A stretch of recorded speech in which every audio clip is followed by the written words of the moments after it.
আসসালামু আলাইকুম। Creative online স্কুলের পক্ষ থেকে সকলকে জানাই শুভেচ্ছা এবং অভিনন্দন। আজকে আমরা অষ্টম শ্রেণীর 2.2 চক্রবৃদ্ধি মুনাফা অধ্যায়ের 12 নং প্রশ্নটির সমস্যার সমাধান করব।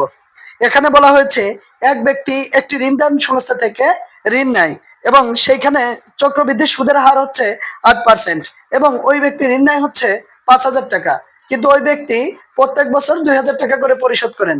তো দ্বিতীয় কিস্তি দেওয়ার পর ওই ব্যক্তির আর কত টাকা ঋণ থাকবে? তো এখানে হিসাবটা হবে এরকম যে প্রথম বছর পর তার চক্রবৃদ্ধি মূলধনে কত দাঁড়ায় এবং সে যে টাকাটা পরিশোধ করে সেই টাকা বাদ দেওয়ার পর তার পরবর্তী বছর কত টাকা দাঁড়ায় এবং সেইটা দ্বিতীয় বছরে যে টাকা মূলধন হয় তৃতীয় বছরের শেষে যে ওই টাকা বৃদ্ধি পেয়ে কত টাকা ওই ঋণদান সংস্থা তার কাছ থেকে পেতে যায় এবং সে কত টাকা পরিশোধ করে। তো আমরা এখন সেটাই বের করব। এখানে চক্রবৃদ্ধি মূল আমরা জানি সি সমান পি ইন্টু 1+r⁴n, যেখানে সুদের হার 8% বা মুনাফার হার 8%। এখানে এক বছরে চক্রবৃদ্ধি মূলধন পি সমান 5,000 টাকা, 1 যোগ 8, আর মানে হচ্ছে 8/100 অর্থাৎ 0.08, আর বছর হচ্ছে 1.08।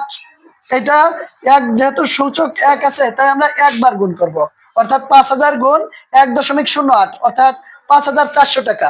তো এক বছর পর তার কাছে ওই ঋণদান সংস্থা 5,400 টাকা পাবে, কিন্তু সে পরিশোধ করলো 2,000 টাকা। তাহলে 2 বছরের শুরুতে ওই ঋণদান সংস্থা ওই 2,000 টাকা নেওয়ার পর তার কাছ থেকে 3,400 টাকা পাবে।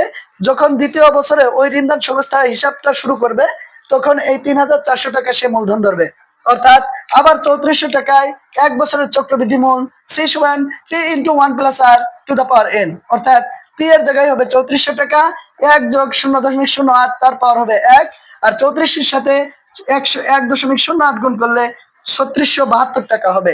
এখন পরবর্তী কিস্তিও সে 2,000 টাকায় দেয়, তাই 3672 টাকা তার কাছে ওই ঋণদান সংস্থা মোট পেতে যায়। সে পরবর্তীতে 2,000 টাকা পরিশোধ করে। সুতরাং তৃতীয় বছরে ওই দ্বিতীয় কিস্তি দেওয়ার পর ওই ঋণদান সংস্থা তৃতীয় বছরের প্রথমে তার কাছে 1,672 টাকা পেতে যায়। আশা করি সকলেই বুঝতে পেরেছ। Thank you so much.